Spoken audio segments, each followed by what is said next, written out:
నమస్తే. ఈ కిలాడి లేడీని గుర్తుపట్టారా? కొద్ది రోజుల క్రితం జూబ్లీహిల్స్లో రిటైర్డ్ ఐపీఎస్ అధికారి వినయ్ రంజన్ రే సతీమణిని చాలా దారుణంగా చంపేసి ఇంట్లో ఉన్న సొమ్ముని తీసుకుని ఉడాయించేసింది కదా. నేపాలీ పని మనిషి కల్పన ఈమె ఇంకా దొరకలేదండి. పోలీసులు గాలిస్తూ ఉన్నారు, విచారణ ఇంకా జరుగుతోంది. ఇన్ని రోజులైనా సరే ఈమె జాడ కనపడలా. పోలీసులు ఒక అంచనాకు వచ్చేశారు. ఈమె నేపాల్కి పారిపోయింది, ఎప్పుడో నేపాల్కి చెక్కేసింది మారు వేషంలో అని చెప్పి పోలీసులు ఇప్పుడు అనుమానిస్తున్నారు. ఎందుకంటే ఇన్ని రోజులు విచారణ చేస్తున్నారు. కొన్ని పోలీసు బృందాలు కూడా రాష్ట్రాలన్నీ కూడా గాలిస్తూ ఉన్నాయి. ఇటు తెలంగాణ, ఆంధ్రప్రదేశ్, పక్క రాష్ట్రాలు, నేపాల్ సరిహద్దుల్లో కూడా గాలించిన పరిస్థితి. కానీ ఇంకా నేపాల్లోకి వెళ్ళిపోయింది అని పోలీసులు ఒక అంచనాకు వచ్చారు. అసలు ఇప్పుడు వరకు జరిగిన ఇన్వెస్టిగేషన్, పోలీసులకు వచ్చినటువంటి సమాచారం ఏంటంటే, ఇప్పుడు ఈమెతో పాటు మరొక 8 మంది కలిసి, ఏమే లేకపోతే ఇద్దరు ముగ్గురు అనుకున్నారు, కానీ 8 మంది ఉన్నారండి. 8 మంది ఈ ప్లాన్ చేసి మొత్తం దోచుకున్న సొమ్ముని, బంగారాన్ని మొత్తం కూడా పంచేసుకుని ఎవరి దిక్కున వాళ్ళు వెళ్ళిపోయారు. అయితే అలా ముంబైకి వెళ్ళినటువంటి ఈ ముఠాలో ఉన్న సునీల్ అనేటువంటి వ్యక్తి ముంబైకి చేరుకున్నాడు. అతన్ని పోలీసులు అదుపులోకి తీసుకొని హైదరాబాద్కి తీసుకొచ్చి విచారిస్తుంటే కొన్ని విషయాలు బయటకు వచ్చాయి. యాక్చువల్గా ఈ నేపాలీ పని మనిషి కల్పన ఆ ఇంట్లోకి ఎట్లా వచ్చింది, అసలు ఎవరు చెప్తే ఇదంతా చేసిందో పోలీసులు కొంత ఇన్ఫర్మేషన్ ఇచ్చే ప్రయత్నం కూడా చేశారు. ఏం జరిగింది? కొద్ది రోజుల క్రితం యాక్చువల్గా ఆ ఐపీఎస్ అధికారి ఇంట్లో నేపాలీ పని మనిషి ఇంకో ఆవిడ ఉండేది. ఆమె తమ బంధువుల దగ్గరికి వెళ్ళాలి, కొన్ని రోజులు నేను రాను, సో నాకు తెలిసినటువంటి నేపాలీ పని మనిషి, ఇంకా మా పని మనిషే ఉంది, మాకు తెలిసినటువంటి ఆవిడే ఉంది, ఆమె నమ్మకంగా పనిచేస్తుంది అని చెప్పి ఆమెను ఇక్కడ పనిలో పెట్టించి, అంటే ఈ కల్పనని ఇక్కడ పనిలో పెట్టించి అంతకుముందు ఉన్నటువంటి పని మనిషి ఆమె వెళ్ళిపోయింది బంధువులింటికి. వెళ్ళిపోతే ఇక ఈ కల్పనకి పూణేలో వికాస్ అనే ఒక బాయ్ ఫ్రెండ్ ఉన్నాడు. సో అతను ప్లాన్ అమలు చేశాడనమాట. మనం హ్యాపీగా ఉండాలంటే, మనం సంతోషంగా ఉండాలంటే నువ్వు దోచుకొని వచ్చేసేయాలి. కొంచెం బాగా సంపన్న కుటుంబం అని చెప్తున్నారు కదా, డబ్బులున్న కుటుంబం అని చెప్తున్నావు కదా, ఇంట్లో ఉన్న బంగారం, ఇంట్లో ఉన్న డబ్బులు ఎంత ఎక్కువ ఉంటే, నీకు ఎంత దొరికితే అంత తీసుకొచ్చేయి అని చెప్పాడు. కానీ ఈమె ఒక్కతే ఉంది, నేను ఒక్కదాన్ని ఎట్లా చేయగలను అని ఉంటుంది. అందుకే 8 మందిని పంపించాడండి. బెంగళూరు నుంచి, నేపాల్ నుంచి, పూణే నుంచి, ఇట్లా ముంబై నుంచి, ఇట్లా వివిధ ప్రదేశాల నుంచి 8 మంది యువకుల్ని హైదరాబాద్కు పంపించాడు. వీళ్ళు ఒకళ్ళ ముఖం ఒకళ్ళకి తెలియదు, ఒకళ్ళంటే ఒకళ్ళు ఎప్పటికీ పరిచయం లేదు.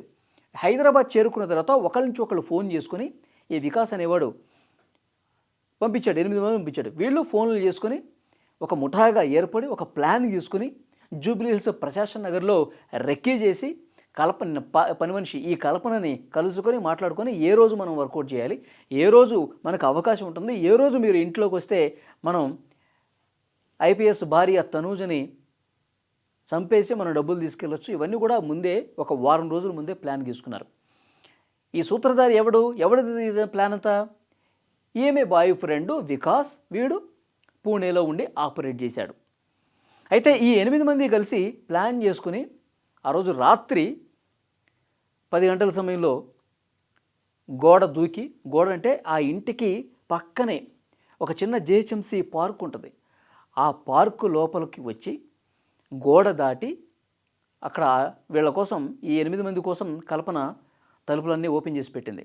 ఒక్కసారిగా లోపలికి వచ్చి బెడ్రూమ్లోకి వచ్చి నిద్రపోతున్నటువంటి రిటైర్డ్ ఐపీఎస్ అధికారి భార్య తనూజని కాళ్ళు చేతులు కట్టేసి, నోట్లో గుడ్డలు కుక్కేసి చంపేస్తానని చెప్పి బెదిరించి, మొత్తం ఇంట్లో ఎక్కడెక్కడ డబ్బులు ఉన్నాయి, ఎక్కడ నగలు ఉన్నాయి, ఏమున్నాయి మొత్తం కూడా అడిగి తెలుసుకుని అవన్నీ కూడా మూటలు కట్టుకుని వాళ్ళు అక్కడి నుంచి ఎట్లా పారిపోయారు వాళ్ళు?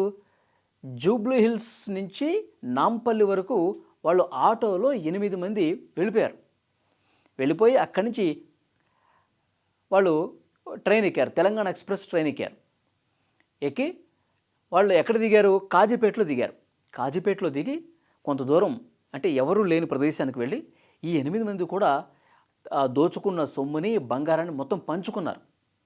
8 పంచుకొని మళ్ళీ కాజీపేటకు వచ్చారు.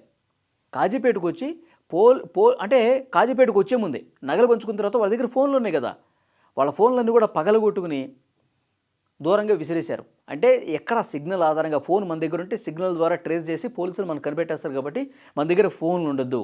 ఇక నుంచి మనం ఎవరికో ఎవరో పరిచయం లేనట్టే ఉండాలి.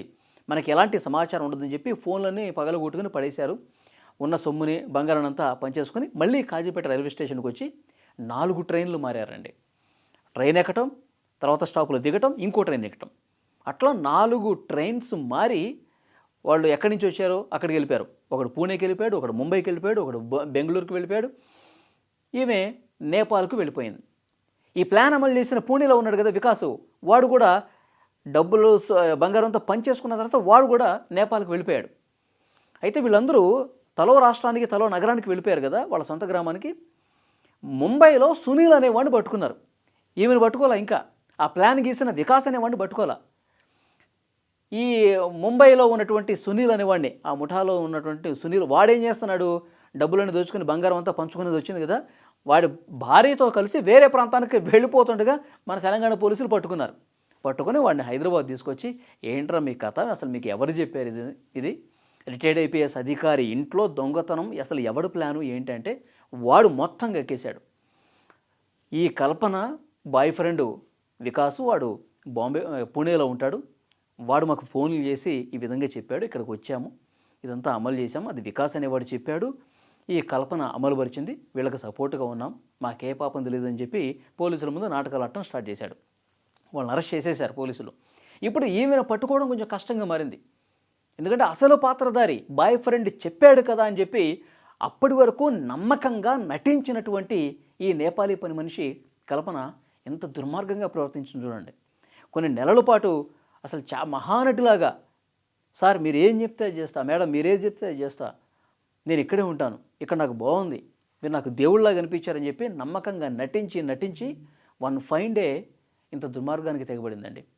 అంటే నోట్లో గుడ్డలు కుక్కేయటం వల్ల శ్వాస ఆడక ఊపిరాడక గొంతు లోపలికి గుడ్డలు వెళ్ళిపోయి ఆమె అపస్మారక స్థితిలోకి వెళ్ళిపోయి రాత్రంతా అట్లా ఉండి చనిపోయింది ఆమె. కానీ ఈ విషయం తెలిసిన వెంటనే ఆ రిటైర్డ్ ఐపీఎస్ అధికారి వినయ్ రంజన్ రే గారు చాలా బాధపడుతూ, అసలు నేను అనవసరంగా ఇంట్లో లేకుండా ఉన్నాను, ఎందుకంటే ఆయనకి హెల్త్ బాగాలేదని చెప్పి ఆయన బెంగళూరులో ప్రకృతి చికిత్స చేయించుకోవడానికి వెళ్ళాడు.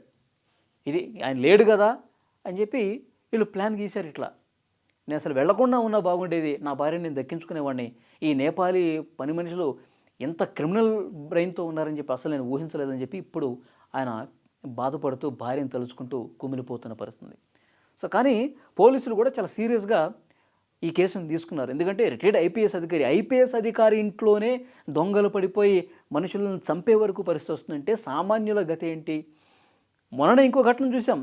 ఏది, మన అక్కడ జవహర్ నగర్ దగ్గర ఒక ఇంట్లో ఏం చేశారు, రిటైర్డ్ ప్రొఫెసరు డాక్టరు ఇద్దరు ఉంటే వృద్ధ దంపతులు, వాళ్ళిద్దరిని కూడా కట్టేసి నేపాలీ దొంగల ముఠ ఇంట్లో ఉన్నదంతా ఊడ్చుకుని వెళ్ళిపోయారు. వాళ్ళని అరెస్ట్ కూడా చేశారు పోలీసులు. సుమతి గారు ప్రెస్ మీట్ కూడా పెట్టి మాట్లాడారు. కాబట్టి నేపాలీ పని మనుషులు ఎంత దారుణానికని తెగబడుతున్నారు. ఎందుకంటే ఉన్నదంతా దోచుకొని వాళ్ళు నేపాల్కి వెళ్ళిపోయి ఇక్కడ దొంగతనం చేయడం, నేపాల్కి వెళ్ళి స్థిరపడిపోవటం. అంటే దొంగతనం చేసి కోట్లు లక్షలు దోచేసుకుని అక్కడేదో మనం హ్యాపీగా ఉండిపోవచ్చు అని చెప్పి వీళ్ళు ప్లాన్లు గీస్తూ ఉన్నారు. కానీ వీళ్ళ ఆటలు ఎన్నో రోజులు సాగవు. మళ్ళీ ఇంకా పోలీసు బృందాలు నేపాల్ సరిహద్దుల్లో, నేపాల్ లోపలికి కూడా వెళ్ళి వీళ్ళని పట్టుకునే అవకాశం చాలా స్పష్టంగా కనిపిస్తుంది. పోలీసులు అయితే చాలా సీరియస్గా తీసుకున్నారు. కానీ రోజులు గడుస్తున్నాయి కానీ ఏమి దొరకట్లా. పోలీసులు ఇంకా నిఘా పెంచాలి, ఇంకా అక్కడికి వెళ్ళి మరిన్ని కోణాల్లో దర్యాప్తు చేయాల్సినటువంటి అవసరం అయితే ఉంది.